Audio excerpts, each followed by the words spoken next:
podcast. We have John Howell. We're excited to dive into his story. John played college football at the Colorado State University.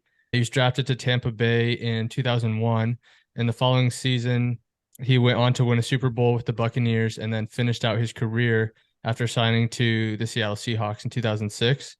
Since hanging up his cleats, John has worked for Stryker as a sales rep and is now as the director of outdoor operations for Dismal River Club. John, welcome to the podcast. Thanks, guys. Jake, Rylan, appreciate you having me on today, man. I guess to start, we could just kind of discuss your background. I believe you grew up in Nebraska, so you could do like a quick synopsis of growing up in Nebraska, going to CSU, and then moving into pro ball.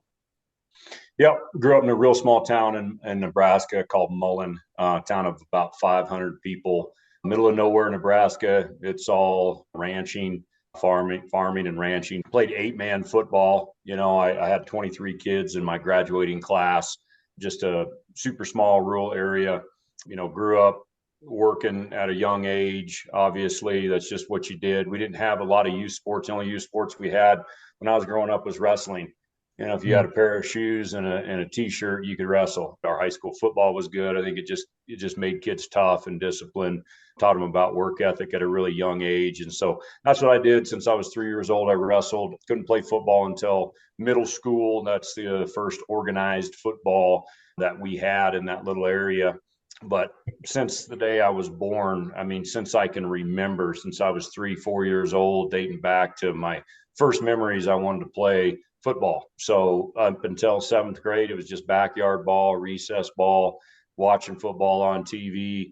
There weren't even any youth camps like there are now, like my kids grew up with, like you guys grew up with. We just really didn't have that stuff back then. It was a tough upbringing in a rural. My dad died when I was 12 years old. He was a cowboy. He was a rancher. That was a really difficult time for me that I went through that. But high school football, like I said, 8-man ball, it was tough to get, really any recognition or scholarship opportunities. I did go to some high school camps. I could go to one camp a year. And so I went to a few local camps around there. I was a little undersized, maybe. I was barely 6 foot, 180 pounds in high school, average speed. I had a good high school career, but again, it was 8-man football. So not a lot of Division I college coaches getting excited about 8-man football players in the middle of nowhere, Nebraska. And I knew that, and I was okay with that. Ended up walking on at Colorado State. There's a lot more to the story that goes into that, but just kind of keeping it brief as far as my upbringing. Ended up playing as a true freshman, getting a scholarship after my first season, playing under Sonny Lubick, winning a lot of football games, some good football teams back then that we had. Ended up getting drafted in the 4th round by Tony Dungy and the Tampa Bay Buccaneers. Played 4 years there, and then ended up getting picked up by the Seahawks. Played about 2 years there, full season and part of another season before tore hamstring up and wasn't able to return. And then started my careers that I've had since then and my family. So. Yeah, that's awesome. It's good. It's kind of cool to hear stories where like for those people who are playing 8-man football out there and listening to you playing in the NFL for too many years, like the dream can happen whether you're starting at a 5A school in Texas or you're starting an 8-man football in Nebraska. Do you think your upbringing was the biggest like moving motivation piece to playing college football and pro football? Yeah, it was. I always had an inner drive. I'm not sure where it came from. That I would do whatever it would take to play football as long as I could at the highest level possible. When you're a little kid and you tell people you're going to be a professional football player, they laugh at you, they pat you on the head and say, "Oh, that's cute." As you get older, they start to be more honest with you and really tell you how they feel that you don't stand a chance. It was great for me. The people who doubted me were far greater motivators than the ones who believed in me. I just wanted to prove to myself, I wanted to prove to everybody that I had what it would take. And I wasn't the biggest guy, I wasn't the fastest guy. My identity was just outwork everybody on my team, outwork everybody on the opposing team, and be the first one to wait, leave, and work out twice a day. I'd work out before school started. I'd work out after practice. When my buddies were out partying in the summer times, I was working out, and getting better. And I just wasn't going to take no for an answer from anybody. And it was difficult the whole time. I mean, the process was extremely difficult. I'm glad it was. I definitely took the dirt road path as a walk on, and I went through a lot. Just looking back on it, the lessons I learned from that dirt road, I wouldn't change it for anything. It's your struggles that develop your strengths.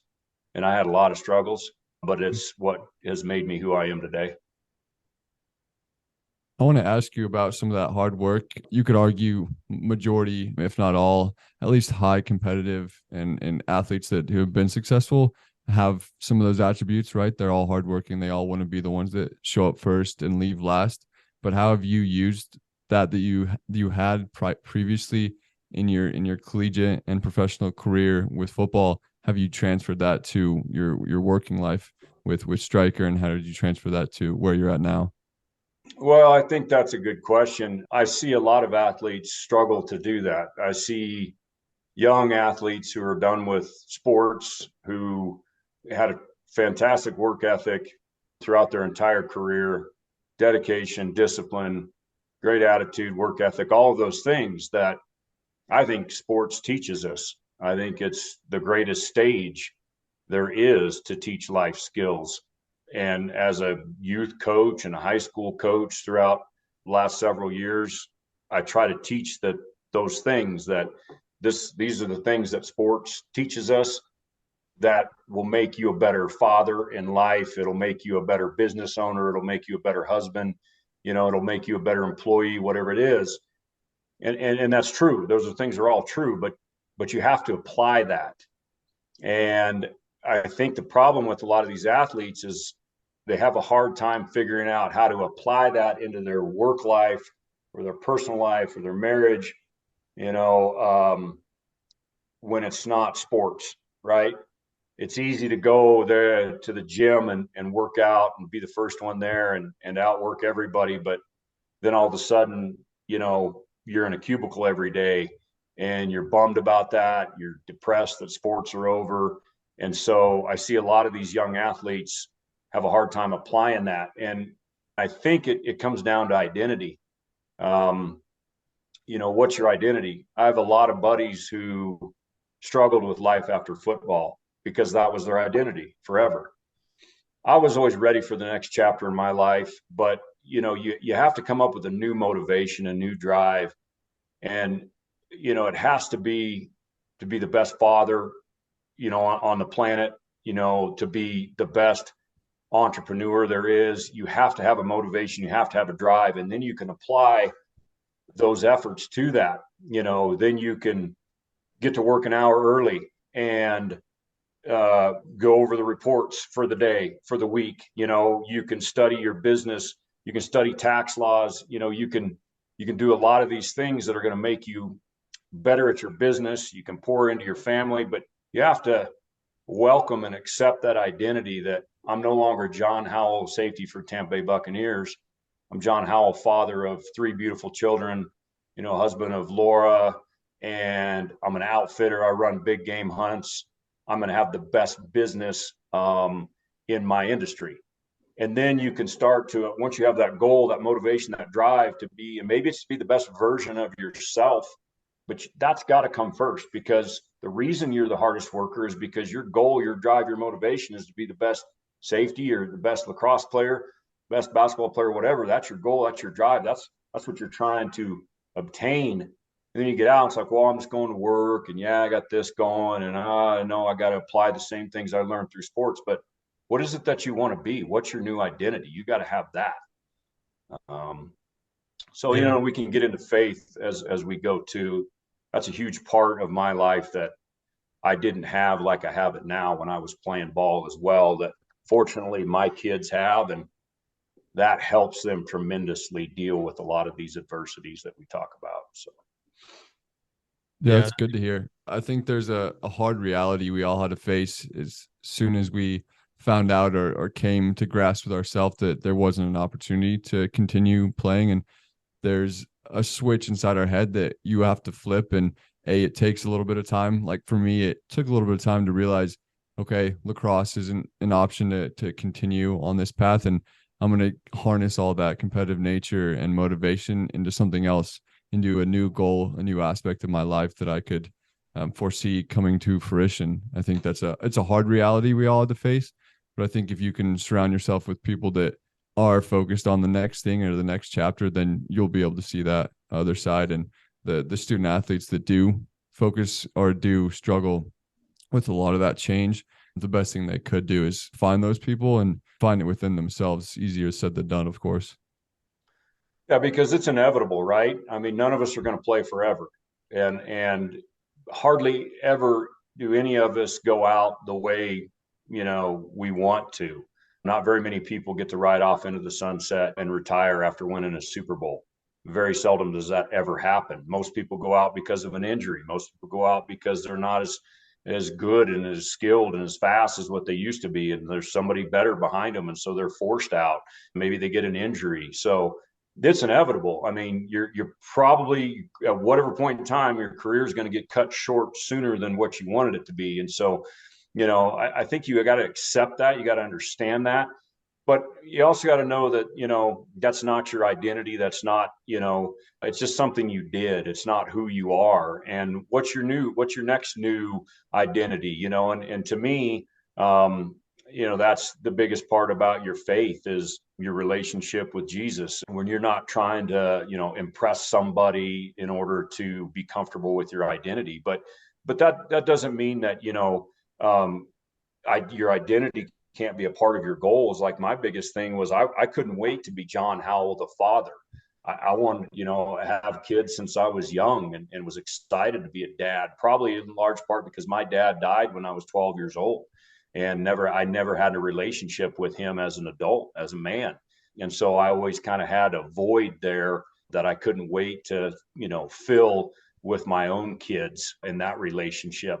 I got married young. I was I was a junior in college at Colorado State when Laura and I got married, and we had our first kid, our daughter Jalen, and then our two boys, Jack and Jake. But that's been the most exciting, rewarding part of my life is being a dad, being a husband, being a man of Christ, and trying to instill those values into my kids. That's my identity now, and I love it. It's a million times better than any identity I ever had through the sport of football. I can tell you that.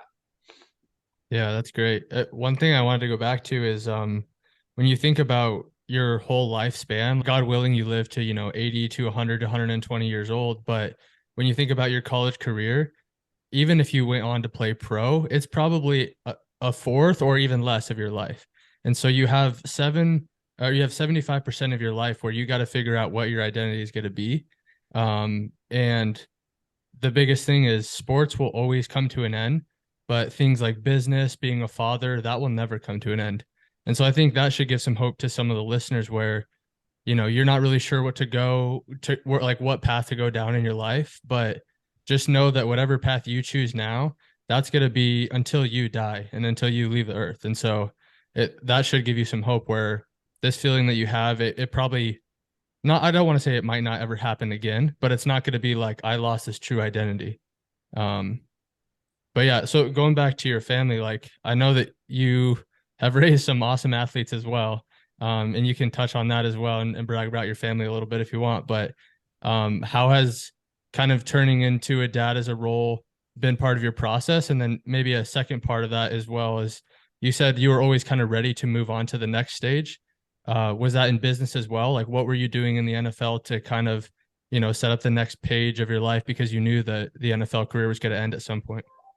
And to stop you before you answer that, to add on to that question, if you wouldn't mind alluding to some of the business pieces of professional sports outside of the salary you received for playing professional football, like what did some of the negotiations look like for whether it was sponsorships, those sort of ancillary revenue streams? Yeah, so those are great questions. The reason why was I, why did I have an easier time moving on? I think there's a few different reasons. I wish that my goals and dreams about being a football player would have been bigger than I want to play in the NFL.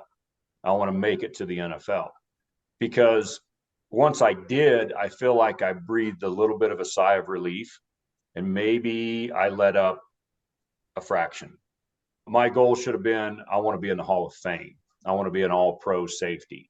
And so after I made the NFL, I still had a bigger goal to achieve that I think would have been good for me. I think because of my background, 8-man football, middle of nowhere, Nebraska, walk on, I think that it was such a rare, accomplishment to achieve that I was almost satisfied when I made it to the NFL and then won a Super Bowl in my second year. So there was some fulfillment there early in my career that maybe allowed me to look beyond football a little bit sooner than most. But also, it was a different game. I loved high school football. I loved everything about it. I loved college football. When you got roommates and nobody's making any money and there weren't NIL deals and everybody's broke and you have that bond because you love the game. Everybody's eating ramen noodles and drinking protein shakes. There was something to that just was special. And I miss that more than anything, that type of camaraderie and my college teammates. And then you get to the NFL and a lot of those things about the game that you love so much are corrupted by money, by media. The games, the Sundays are the same. I miss Sundays, but I don't miss in between Sundays. I don't miss those things. I mean, I met some great people and I still have some very good lifelong friends today. I miss the physical part of the game, the contact sport, the things you can't just go out in the street and do today. I miss that part of it.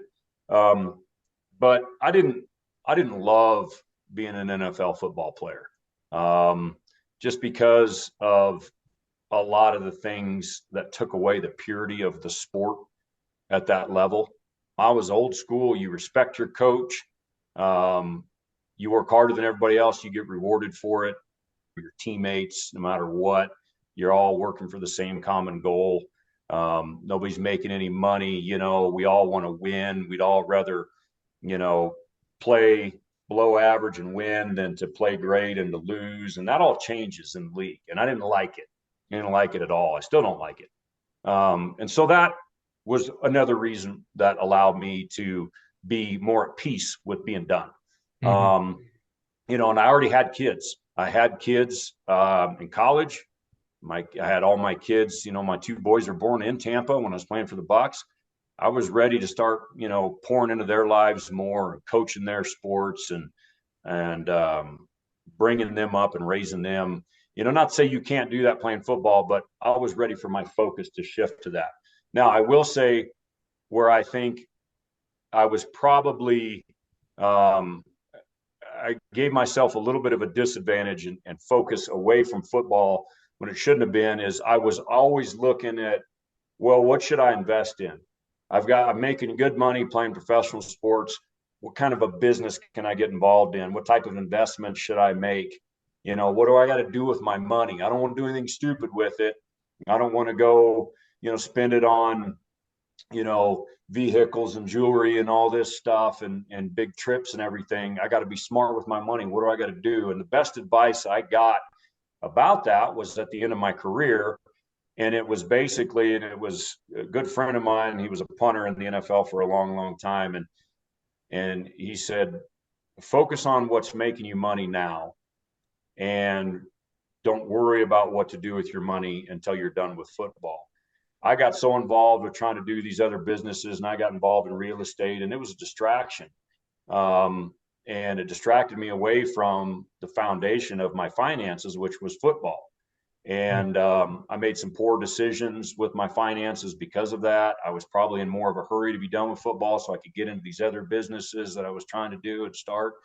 And looking back on it, I was young, 25, 26 years old, and I would have done it differently. I would have focused more on football and played the game as long as I could have and just put my money away until I was done.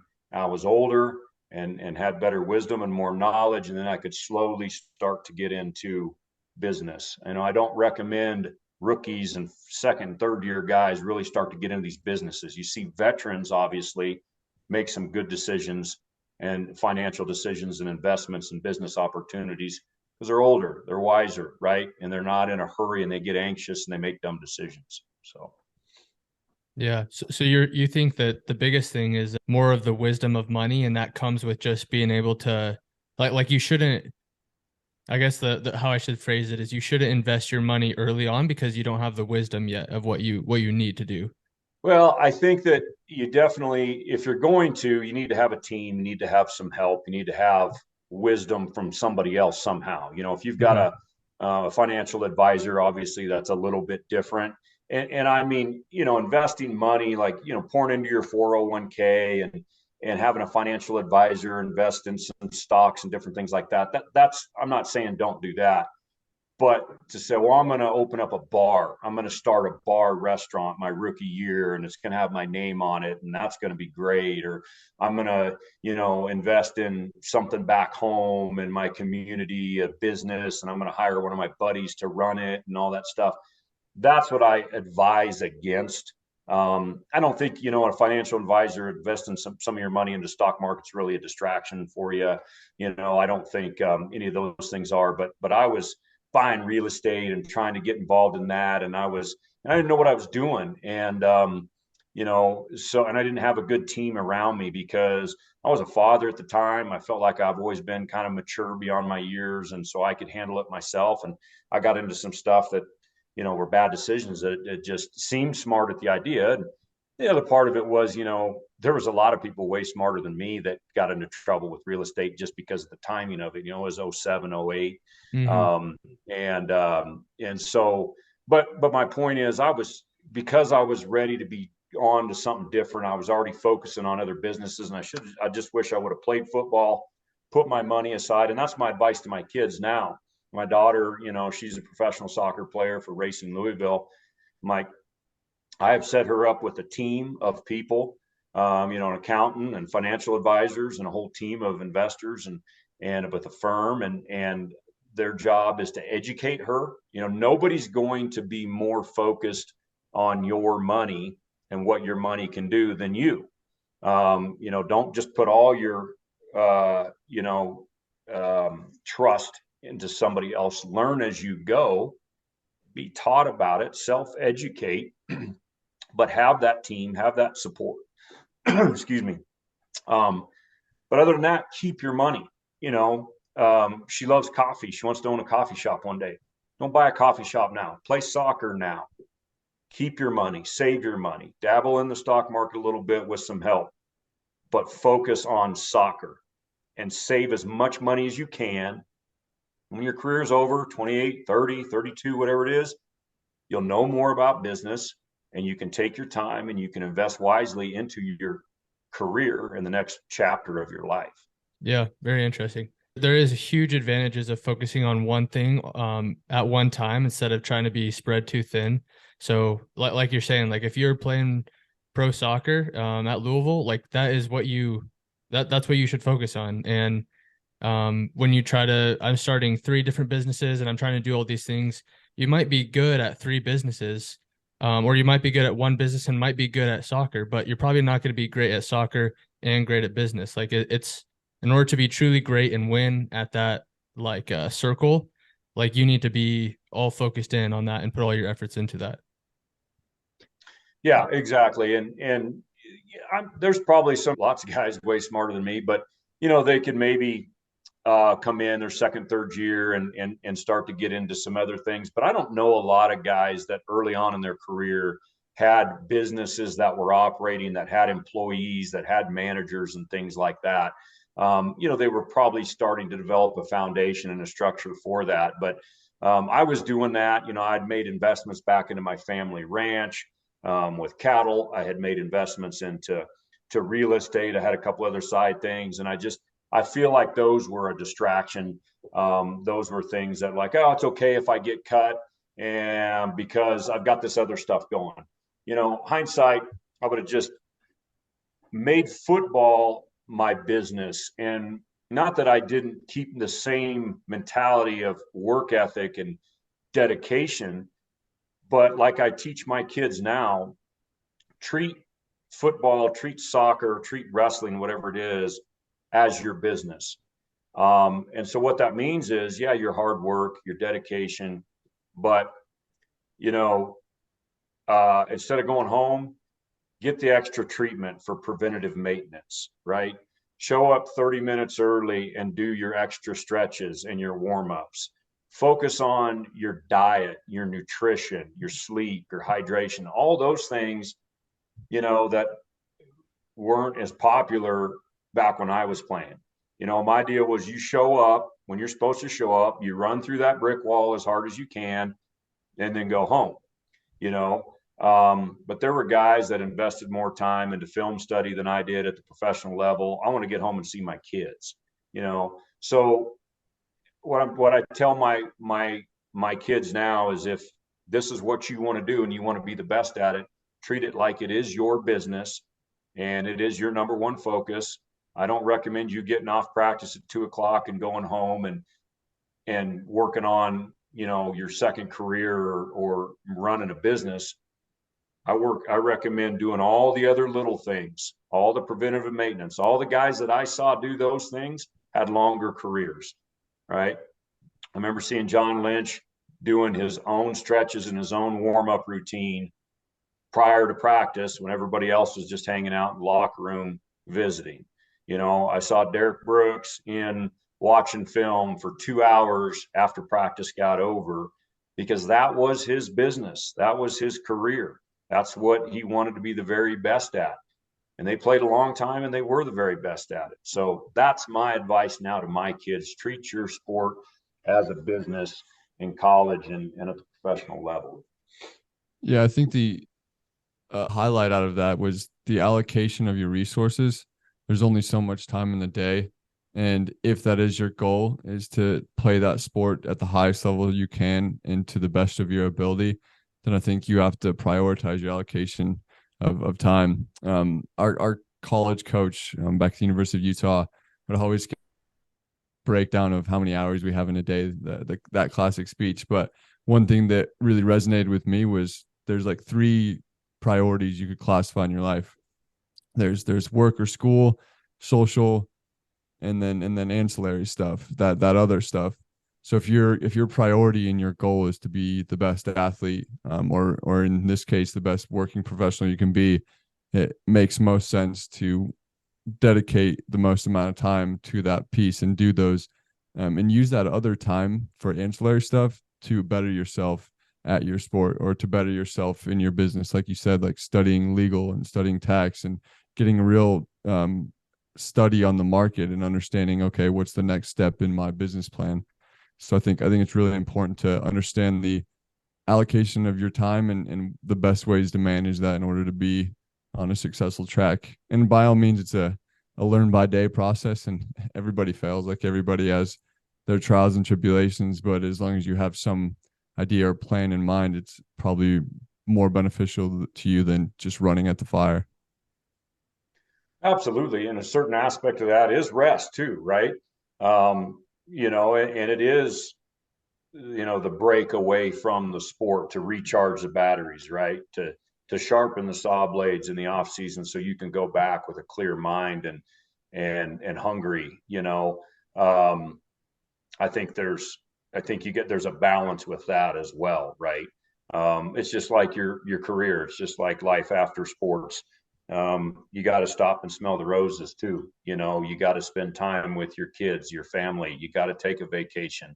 But I think like anything, it's definitely a balance. I know that when I was done with practice, I would go home. But like I said, looking back, I wish I would have stayed and rolled out, got extra treatment. I wish I would have paid better attention to my nutrition, my sleep, hydration, all of those things that I think would have helped prolong my career, especially where, it was a hamstring that ultimately ended my career. But I love the fact that I had the experiences in sports at the highest level to be able to help my kids. I mean, as a parent, there's nothing better than being able to give your kids sound advice, whether it's about their faith, whether it's about, their social life, whether it's about sports and being an athlete. That's the most rewarding, to me as a parent, is to be able to give my kids sound advice that they benefit from. And so hopefully I know a lot of the things that I've learned the hard way, because I didn't have that as a kid. My mom, obviously, single mom. My dad, none of them were athletes at a high level or anything. And so I had to learn a lot of this stuff on my own. But take advantage of the resources, like you said. I also tell my kids, hey, while you've got a hot business card, people know who you are and they want to know you, shake hands with as many people as you can and build as many relationships as you can. There's a lot of very successful entrepreneurs who love to meet young, hungry athletes while they're athletes, and while they have a popular name. That starts to go downhill every year after you get done. So take advantage of that and make those relationships while you can. Go to the functions, go to the events, put the suit and tie on, shake hands, introduce yourself, learn people skills in those settings, in that environment. Because like you alluded to earlier, Jake, the next phase of your life is going to last much, much longer than the sports phase of your life. And that's really where you can capitalize and take advantage of those relationships and those people that you met. And there's a very good chance that your first hire will come from somebody that you met while you were an athlete. So that's also advice that I give my kids at sports. But back to the original question, it is a shame to see athletes who are very successful and then come out and not be able to apply those things that they learned through sports into their everyday life.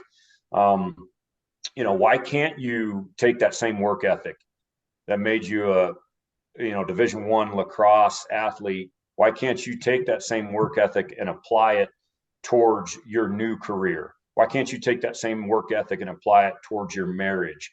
It's like, man, my marriage is tough and we had a big fight and we're not getting along. It just seems like we're so far apart. I should probably just throw in the towel, nothing's going to help. Well, that wasn't your attitude as a lacrosse player. That wasn't my attitude as a football player.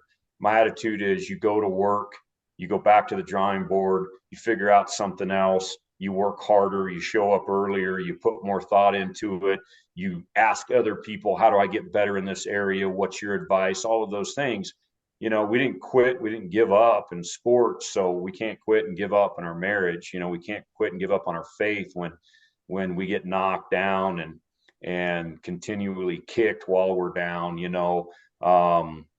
There's so many areas in our life that we can apply what we learned through sports. We just got to tap back into it and actually do it. And that's way more important to apply it in life than it is to a sport. Yeah, that's great. One thing I wanted to touch on, because I know that you have, at least from the outside, it seems like you have a pretty good balance between your faith, family, and business right now. What would be your advice for young professionals in the 22 to 30-year-old range where maybe they want to go and start that business, their career's over, but they also want to have good relationships with their family or still, permit time every day to God as well? Like, what's a good balance there and how do you keep that? Yeah, it has to be. It has to be a balance, and everybody's going to do it a little bit differently, but you can't neglect any of those things. I like to, have a routine, and I'm not a routine kind of a guy necessarily, but by nature. So I need to force myself to have a routine. And, I think your mental health, your physical health, your spiritual health, all of those things obviously are extremely important. So life after sports, there's no longer anybody telling us what time to be in the weight room and what lifts to do. But you've got to work out 4 days a week, whether it is, as I get older, my workouts have modified now. I love to go on walks with my wife. I love that part of it. I still love to weight train. There's so much research about, mental health being related to exercise. And I mean, I've been horribly depressed at times in my life. And the last thing you want to do is work out. But that's the best thing you can do for yourself, is to go sweat hard, work out. And I don't know, and I can't, recite all the science behind it. And, but it's proven. And so you have to maintain that. You have, and the best time to do that's early in the morning. I talk about your physical health, spiritual health is the most important thing there can possibly be. And that to me is getting in the word, whether it's 5 minutes, 15 minutes every single day. And that could come from a small group session that you do once a week, or it's every day in your house by yourself or with your wife. And then, of course, your gatherings at church on Sundays. I've noticed in my life when I don't commit to my faith, things get worse for me. And not as far as what's thrown at me, but how I deal with it and how I manage it, right? When I put my faith and trust in God, and I can handle it so much better than when I haven't been in the Word, right? And so that's the foundation of everything for me. And your exercise, and then, your family, it's got to be a balance with work. I see a lot of guys that are very successful in their businesses, but things aren't great at home because they're never home. Everybody's going to have a different balance that works for them, but I think it has to be a balance. My priorities are my faith and my family first.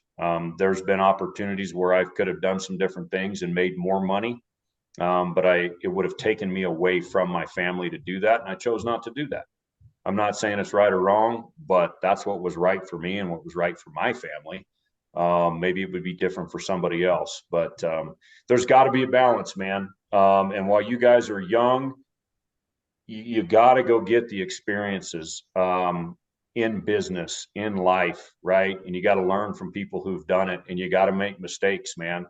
Every mistake you make, you're going to learn from it. Don't shy away from it. Don't back down. Go make new mistakes. I always say there's nothing wrong with mistakes as long as you make them at 100% and you make new ones. Don't make the same mistakes over and over. But, I was listening to a podcast yesterday from an entrepreneur, and he was talking about how his real world, his real life experiences in business taught him more than what a college education could ever teach him. And you guys are young. You can go make those mistakes. But understand, as you start to grow your families, there certainly has to be a balance. And I think it's your health. It's your faith, it's your health, it's your family, it's your career.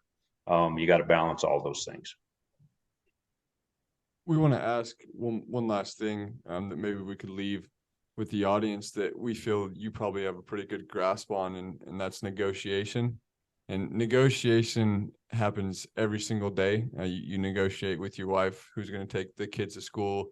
You negotiate with your partner what's going to happen that day in the business. You negotiate on a sales phone call. And given some of your experience with Stryker and even starting the business that you're at now, or being with the business you're at now, what are some of your advice on negotiation, and how do you manage defeat when you have a negotiation go lopsided, or you have someone who closes a deal on you even though you thought it was going to go through? Yeah. So yeah, you're right. I've been in sales for most of my life after football, whether it's selling, big game hunts, selling safaris in 7 different countries in Africa, or it's selling an elk hunt, here in Colorado, whether it's selling medical supplies for, Fortune 500 company like Stryker. I mean, I've been part of MLMs. I've sold protein shakes. I've ran a trucking company before. I've done a few different things, and you're right. People skills is so important. Regardless of there's not too many businesses that don't deal with people, right? And so, in understanding those people skills and being able to tap into that, and I mean, I'm an introvert. I would rather be on the side of a mountain in a tent hunting, elk during the archery season, during the rut, with my boys, and getting ready to go watch my daughter play soccer, something like that, than being at a party, being in a crowd, being at a banquet or something. That's just not me. But I'm very good at being an extrovert because I have to be, because that's what business calls us to do so many times. As far as sales go, one thing I learned at Stryker, the number one rule in sales is ask for the business. And I think that's the biggest roadblock for a lot of young salesmen, is they already assume the answer from their customer. Well, he's not going to want to buy my product. Well, he just bought this brand new whatever, and so he's not going to buy from me. Or maybe I don't have as good of a product in that area, or maybe he doesn't like me, or maybe this, that, whatever. They assume, these answers before they even ask it. And so the number one rule is ask for the business. What's the worst thing that can happen in, any of those situations is they say no, so you have to ask for the business. And the second thing is go get, I advise all young business people, go gather up a bunch of no's. Some of the best salesmen in Stryker were guys that were door-to-door book salesmen in college. I mean, can you imagine going around and knocking on doors selling books, how many no's you get? And you become numb to it, right? After a certain point in time. No just ends up meaning, well, not now.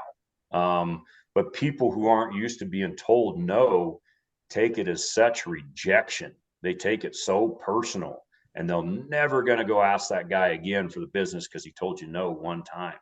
But if you've gathered up a whole bunch of no's, you've gotten 1,000 no's, you get numb to it. It's not a big deal, and it just means not now. It's relatable to a coach telling you you're not good enough to start. You're not good enough at this position. Well, you don't quit and go home and never try again. You keep working until eventually the answer is yes, and you are good enough. So I think that's, like I said, with sales, ask for the business. Don't be afraid to get told no. Get out of bed in the morning, go to work. Sales, a lot of sales jobs are, you eat what you kill. Are you a farmer or are you a hunter? Those are the things that we learned at Stryker, and you got to get out of bed and you got to go to work, especially a commission type of a deal. I could sleep in today, take the day off, but I'm not going to sell anything if I do, so where's the discipline? Where's the dedication? Where's the work ethic to get out of bed, go get in your car and go make those calls?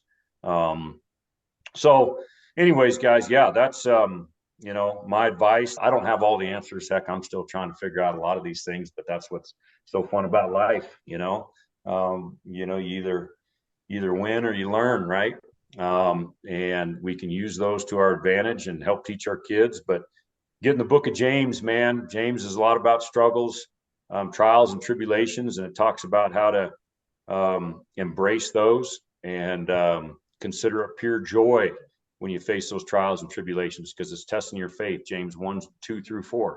I had that written on my cleats in college. Yeah, absolutely, man. Yeah. that's awesome. Your faith, your health, man, your family, your career, there's got to be a balance. But apply everything you learn through sports into life. Don't just say, well, life is different and I can't do that. It's absolutely the same, and it's more important in sports. And don't waste all those years that you learn those life lessons from coaches trying to teach it to you by not applying them in life just because sports are over. Yeah. Well, we really appreciate you coming on. From someone to speak out of not only business and have a lot of business success, and someone who's won a Super Bowl, but to talk about balancing your life in all the areas. I think it's important for young people to think of. And you might be 22, 23 and not have a family right now, but even if you don't now and you don't plan to have any kids, you still have individuals in your life where you need to have that strong relationship, and you'll need to devote time to them. So it's important to hear these lessons, even if you're not a guy who's going to have, 2 or 3 kids. So we appreciate you coming on. Rylan, you got anything to close? No, we appreciate your time. Usually we close the episodes with just a lighthearted hypothetical question. If you have some time, and the first one is, if you could have dinner with any person, alive or dead, who would it be and why? And outside of any family members. Oh, okay. All right. Well, that changes it up. Obviously, you guys hear my story. I sit down with my old man and have dinner with him, Yeah. and I'll get to do that again one day, right? But outside of family members, man, that's a tough one. That's a tough one. Kind of caught me off guard a little bit, man. I was a big John Wayne fan growing up as a kid. Yeah, I like John Wayne movies. I like Westerns. I'd sit down You with John Wayne and you and have a I cup of both. I coffee used if I to. could. Yeah, I remember being younger, sitting on the couch with my grandpa. When he'd get home, he'd take off his boots and we'd sit on his recliner and watch John Wayne movies. I'll That's bet your funny. granddad was a good man. Yeah, sure was. Awesome. Well, Jake, unless you want to ask another one, I think we can wrap it up. Yeah, I think it was great. Appreciate you having you on, John. Have a good rest of your weekend. It's been good. Yeah, you guys take care, man.